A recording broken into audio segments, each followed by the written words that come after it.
النهارده إن شاء الله هاعرّفك الطريقة الصحيحة بنسبة مليون في المِيّة عشان نقدر نرفع مقطع الreels بتاعنا ويجيب مشاهدات زي ما أنت ما شايف قدّام حضرتك كده. سيبك من إن قناتي فيها 87,000 مشترك أو كده، ببساطة شديدة أنت لو اتبعت القواعد دي هتجيب مشاهدات كويسة جدًا في الreels بتاعتك. يعني زي ما أنت ما شايف الفيديو ده إحنا رافعينه من يوم بالضبط أهو، يعني ده عينة لوحده أهو، جايب 8200 مشاهدة. مع إن حاليًا أساسًا المشاهدات في اليوتيوب مش أحسن حاجة في كل القنوات، يعني أغلب القنوات بتشتكي من المشاهدات، ولكن بعد فضل الله زي ما أنت ما شايف مقطع ريلز مرفوع من امبارح جاب 8000 مشاهدة. طب إحنا عملنا إيه بقى، اتصرفنا إزاي، وبرضه هنوضح لكم بعض المعلومات وبعض الاستراتيجيات اللي أنا باستخدمها شخصيًا بتخلّيني بعد فضل الله حوار مقاطع الريلز ده ما ياخدش في إيدي غلوة. ركّز معايا، بس صَلّ على النبي. تعالَ أمّا أقول لك. قبل أي حاجة في معلومة مغلوطة عند أغلب الناس، إن في بعض الناس مفكّرة إن أنت ما ينفعش ترفع مقطع الريلز بتاعك عن طريق الكمبيوتر، الكلام ده خطأ تمامًا.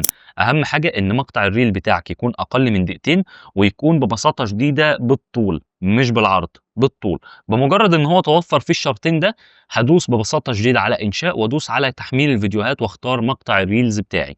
طيب، وطبعًا لو أنت عايز ترفع عن طريق التليفون تخش على تطبيق اليوتيوب، مش استوديو يوتيوب، تطبيق اليوتيوب زي ما ظاهر قدامك كده أهو. وبعد كده ببساطة شديدة بتدوس على علامة الزائد، وبعد كده بتدوس على تحميل فيديو شورت، وبعد كده ببساطة شديدة بتختار الفيديو القصير اللي أنت هترفعه، وبعد كده هتكمل معاه الخطوات اللي أنا هاعملها دلوقتي. دلوقتي أنا هاخد مقطع الريلز اللي أنا وليكن مثلًا هارفعه هنا أهو. زي ما أنت ما شايف المقطع اخترت فيديو أهو من المقاطع القصيرة بتاعتي، وزي ما أنت ما شايف يوتيوب كتب لي فوق يبدو أنك تحمل فيديو شورت قصير. لو أنت ببساطة شديدة مش مفعّل ربح، الرسالة الطويلة دي مش هتيجي لك وهيقول لك يبدو إنك بتحمل فيديو قصير. تمام. يبقى زي ما أنت ما عارف لو إحنا هنحمّل عن طريق الكمبيوتر لازم الفيديو يكون بالطول، وببساطة شديدة يكون المدة بتاعته أقل من دقيقتين، عشان يتّرجم معايا كفيديو قصير. طيب، أول حاجة العنوان. العنوان يا محمد نختاره إزاي؟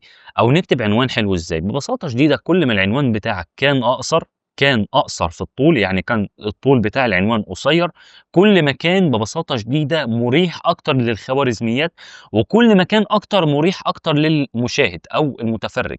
يعني ببساطة شديدة العنوان بتاعك كل ما كان جذاب، وكل ما كان بالنسبة للمشاهد قصير، كل ما كان الفيديو بتاعك هيقترح بصورة أكبر. فالفيديو ده إحنا عملناه ببساطة شديدة بنتكلم فيه على دعم المشاريع، يعني ببساطة شديدة أنا قُلت في الفيديو يا جماعة اللي عنده مشروع أو أي حاجة ممكن يكتب في التعليقات وندعم بعضينا كلنا. فهاكتب هنا أهو دعم المشاريع الصغيرة، بس، بس كده أهو الصغير. شُفت كده؟ أهو 3 كلمات. تمام. في بعض الإخوة بيقول لك عايز تضيف هاشتاجات ضيف. أنا من وجهة نظري ما تضيفليش بال40 وال50 هاشتاج. أنا من وجهة نظري آخرك من 2 ل3. والهاشتاجات اللي أغلب اللي بيستخدموها في اليوتيوب بتكون كالآتي، زي مثلًا الهاشتاج اللي هو ده، مثلًا في هاشتاج اللي اسمه FYP اللي هو ده 114 مليون فيديو زي ما أنت ما شايف. عندك برضه هاشتاج reels، ده برضه من الهاشتاجات اللي عليها طلب كبير أوي، اللي هو الreels ده زي ما أنت ما شايف.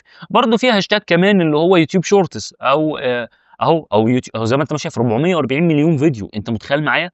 بس دول آخرك، ما تضيفش أكتر من كده عشان الخوارزميات ما تتوهش معاك، يعني ما تتوهش الخوارزميات معاك. تمام. زي ما أنت ما شايف أهو عنوان صغير، وببساطة شديدة الهاشتاجات. في بعض الإخوة يقول لك مش شرط تكتب عنوان. هو بُص في الفيديوهات القصيرة إحنا بنكتب عنوان عشان لو الفيديو ظهر في الصفحة الرئيسية، أنت فاهم؟ فبس هي دي الفكرة. الوصف عايز تكتب وصف اكتب، مش عايز ما تكتبش براحتك، يعني دي براحتك الموضوع. أنت عايز تكتب وصف في الفيديوهات القصيرة اكتب، مش عايز لأنها كده، كده ما بتفيدش أوي عشان تبقى أنت فاهم. بعد كده هنا طبعًا بقية الاختيارات لو أنت عندك قوائم تشغيل، أنا في القناة دي ما عنديش قايمة تشغيل، بس أنت لو عندك قوائم تشغيل تقدر تضيف الفيديوهات بتاعتك في قايمة التشغيل المعينة. طبعًا هنا أهو بقى عرض المزيد من الخيارات، طبعًا ده option مهم جدًا، جدًا، جدًا لازم تعلّم عليه لأ.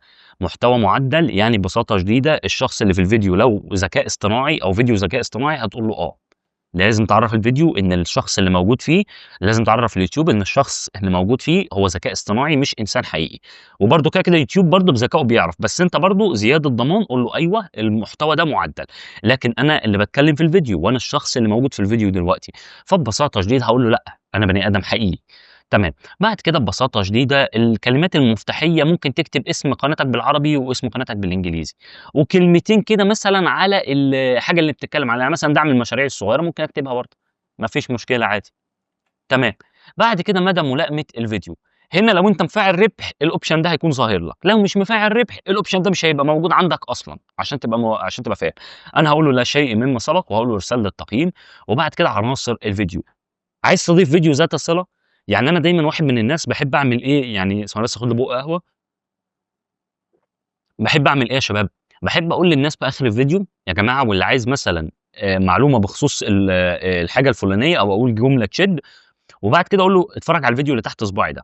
الفيديو اللي تحت صباعي ده باقوم ضايف فيديو كبير مش فيديو قصير، لأن الفيديو الكبير أول حاجة بيزود متوسط مدة المشاهدة في القناة، بيزود من اقتراح القناة، بيرفع من رانك القناة، بيزود من أرباح القناة. أرباح الفيديوهات الكبيرة لا تقارن بأرباح الفيديوهات القصيرة، ووضحنا الكلام ده في أكتر من 40 فيديو في القناة. فهاختار فيديو كبير من الفيديوهات زي ما أنت ما شايف أهو. عندك منتجات ضيفها، مش عندك ما تضيفش.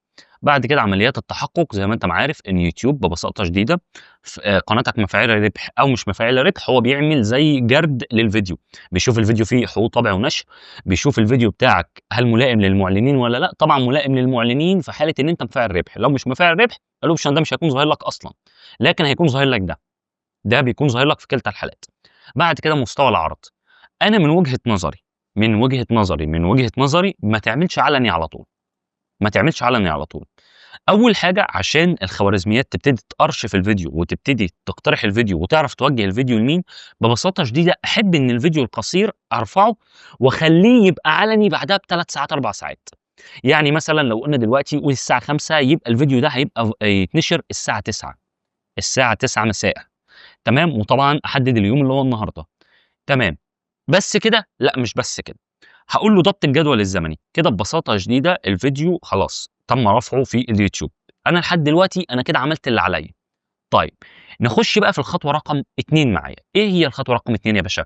الخطوة رقم 2 إن حضرتك ببساطة شديدة هتفتح التليفون بتاعك زي ما أنت ما شايف كده أهو في الفيديو اللي ظاهر قدامك، وببساطة شديدة هتبتدي تختار صورة مصغرة حلوة للفيديو.